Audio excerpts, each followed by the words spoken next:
Hello students, welcome back to Hindi mirror channel. सभी students का Hindi mirror पर फिर से स्वागत है।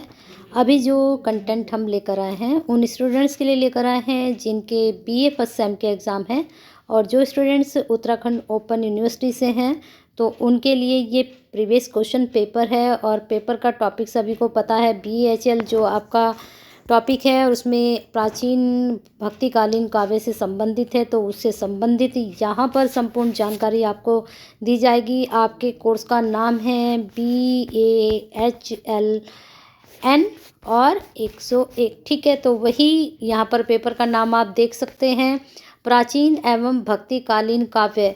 ये आपका पेपर 22-23 का है। और उसके बाद हम आपके जो पेपर अभी 23-24 में यानी कि जून में हुए थे उसके बारे में आपको बताएंगे। और ये पेपर आपका जो है मई का है।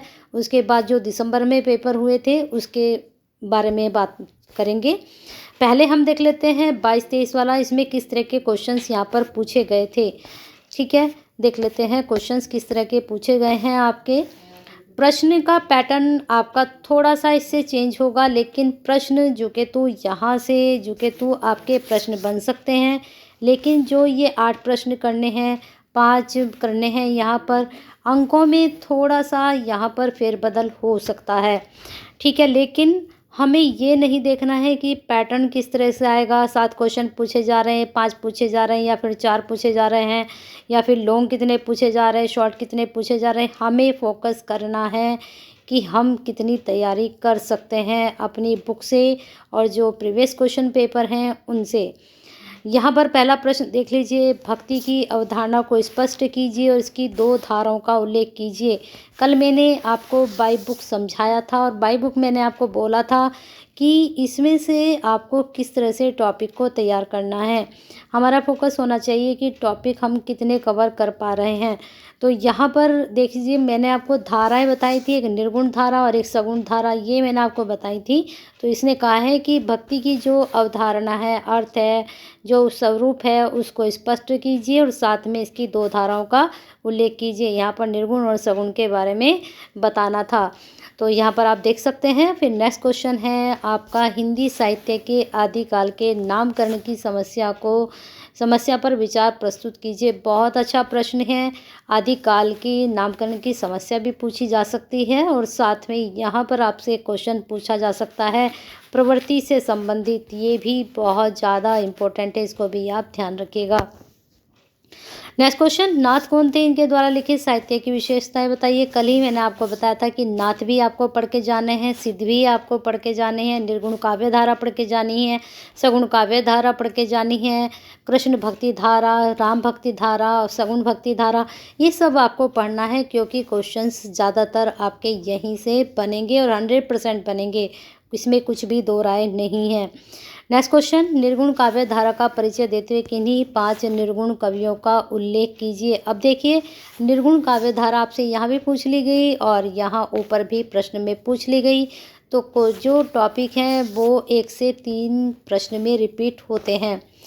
नेक्स्ट क्वेश्चन है, रासो काव्य धारा में पृथ्वीराज रासो का स्थान निर्धारित कीजिए। ये प्रश्न आप करना चाहे कर ले, नहीं तो इसको रहने दें, लेकिन ऊपर के जो 4 प्रश्न हैं उन्हें आप जरूर करके जाएं। नेक्स्ट है आपका, प्रेम मार्गी सूफी काव्य धारा की विशेषताएं बताइए। अब देखिए, एक काव्य धारा ये होगी आपकी प्रेम मार्गी सूफी, और एक इसमें मैंने आपको बताया था संत काव्य धारा। तो प्रेम मार्गी सूफी, संत काव्य धारा आपकी। फिर है ये प्रश्न आप रहने दें, ये वाला करके जाइएगा, तुलसीदास के समन्वयवाद पर संक्षेप में टिप्पणी लिखिए। बहुत अच्छा प्रश्न है ये, समन्वयवाद। और एक क्वेश्चन और बनता है, तुलसीदास जी के लोकनायक क्यों कहा जाता है।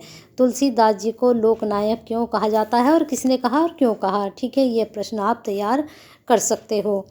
नेक्स्ट क्वेश्चन आपका यहाँ पर ये शॉर्ट क्वेश्चन है, थोड़ा यहाँ देख लीजिए। सिद्ध कीजिए कि कबीरदास जितने बड़े कवि और संत थे उतने ही बड़े समाज सुधारक थे। वेरी इंपॉर्टेंट, इसको जरूर करके जाइएगा, इसको प्रश्न को रहने दीजिएगा। नेक्स्ट क्वेश्चन देख लीजिए यहाँ पर, पठित अंश के आधार पर तुलसी साहित्य की विशेषताओं को उद्घाटित करें। यानी कि तुलसीदास जी का जो काव्य है जो आपके सिलेबस में है उसके आधार पर उनके काव्य की क्या विशेषताएं उसके बारे में बताना है। नेक्स्ट क्वेश्चन है, इसको आप रहने दें क्योंकि भ्रमर गीत आपके सिलेबस में नहीं है, चलते हैं नेक्स्ट उस पर। अब देखिए हमने पहले बताया था आपको 22-23, अब ये है 23-24। पेपर का नाम आप देख सकते हैं, प्राचीन एवं भक्तिकालीन काव्य। यहाँ पर हमें प्रश्न देखने हैं। पहले प्रश्न किया जा रहा है, सगुण काव्य की प्रमुख प्रवृत्तियों का विश्लेषण कीजिए। निर्गुण काव्य धारा के बारे में टिप्पणी लिखिए। अब देखिए दोनों ही प्रश्न पहले भी आए, इस बार भी आए और आपके एग्ज़ाम में भी ज़रूर आएंगे, तो बहुत अच्छे से तैयारी करके लेकर जाइएगा। और अगर आपने सगुण भी पढ़ लिया, निर्गुण भी पढ़ लिया, साथ में आपने प्रेम मार्ग भी पढ़ लिया, संत काव्य धारा भी पढ़ लिया, चारों अगर आप पढ़ के जाते हो तो डेफिनेटली आपके बहुत अच्छे नंबर आने वाले हैं, आप अच्छे से तैयारी करके जाएंगे। तो नेक्स्ट क्वेश्चन देख लेते हैं, कबीरदास से संबंधित, इसको आप रहने दें, चंद्रबरदाई आपके सिलेबस में नहीं है। कबीर के काव्य के वैशिष्ट्य पर निज विचार व्यक्त कीजिए। निज विचार यानी कि आपके क्या विचार हैं, उनके जो काव्य की विशेषता है या वैशिष्ट्य है, इसके बारे में आप क्या बताना चाहेंगे। मलिक मोहम्मद जायसी की प्रमुख कृतियों का परिचय दीजिए। अब मलिक मोहम्मद जायसी आपके उस वाले में नहीं आए, यहाँ पर प्रश्न पूछा गया है, तो जायसी का यहाँ पर आप जीवन परिचय भी देख सकते हैं, साथ में इनकी रचनाओं के बारे में यहाँ बता सकते हैं। सूरदास वात्सल्य रस के महत्वपूर्ण कवि हैं, सावधारण विश्लेषण कीजिए। तो आपकी जो पाठ्य पुस्तक है जिसका मैंने कल आपको अपलोड किया था, तो उसके आधार पर आप उनका वात्सल्य वर्णन कीजिएगा किस तरह से है। फिर नेक्स्ट क्वेश्चन यहाँ पर जा रहा है, कृष्ण भक्ति काव्य धारा की प्रमुख प्रवृत्तियों दार्शनिक आधार के बारे में स्पष्ट कीजिए। प्रश्न ये भी आपका बहुत इम्पोर्टेंट है, अगर आप इतना भी करके जाते हैं तो ये 90% बनने की उम्मीद है। तुलसीदास रचित विशिष्ट महाकाव्य रामचरितमानस पर संक्षिप्त टिप्पणी लिखनी है। इसके बाद देखिए यहाँ पर कुछ कबीरदास जी के दोहे यहाँ पर दिए गए हैं, सतगुरु की महिमा आनंद। अब जैसे आपके भी पद्यांश है तो यहाँ से आपसे भावार्थ पूछे जा सकते हैं।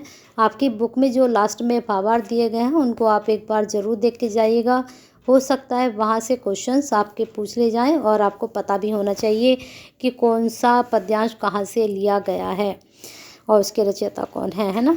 कबीर के भाव पक्ष व शिल्प पर उदाहरण सहित अपने स्पष्ट करना है। मलिक मोहम्मद जायसी प्रेम के पीर के अनूठे कवि हैं, सप्रमाण विश्लेषित करना है। इसके बाद सूरदास अपनी बंद आँखों से वात्सल्य का कोना कोना झाँक आए हैं। आचार्य रामचंद्र शुक्ल की इस प्रस्थापना के संदर्भ में महाकवि सूरदास का विश्लेषण कीजिए। तो देखिए यहाँ पर भी वात्सल्य पूछा गया, ऊपर जो आपका 22-23 वाला प्रश्न था वहाँ पर भी वात्सल्य पूछा गया, तो वात्सल्य को अच्छे से करके जाइएगा। तुलसीदास के काव्य में वैशिष्ट्य, भाव पक्ष और कला पक्ष देख लीजिए। ऊपर कबीर के बारे में पूछा गया था और यहाँ पर तुलसीदास के बारे में पूछ लिया गया, तो क्वेश्चंस रिपीट होते हैं, किसी और कवि के बारे में वही चीज़ पूछ लेते हैं। अब इस बार जिन्होंने तुलसीदास का पूछ लिया, पिछली बार कबीर का पूछ लिया था, हो सकता है इस बार आपसे ये जायसी के बारे में प्रश्न कर लें। तो बने रहिए हिंदी मिरर के साथ। ऐसे ही बेनिफिशियल वीडियो के लिए सब्सक्राइब नहीं किया तो कर लीजिए, बेल आइकन हिट नहीं किया तो कर दीजिए, और साथ में लाइक करना और शेयर करना मत भूलना, क्योंकि बीए के बहुत स्टूडेंट्स हैं BHL के जिनको इस पेपर की रिक्वायर होगी। अगर आप शेयर करेंगे तो उन तक ये प्रीवियस क्वेश्चन पेपर पहुँचेगा और उनकी कहीं ना कहीं आपके द्वारा हेल्प भी हो जाएगी। तो लाइक शेयर के साथ सब्सक्राइब भी कर लीजिएगा।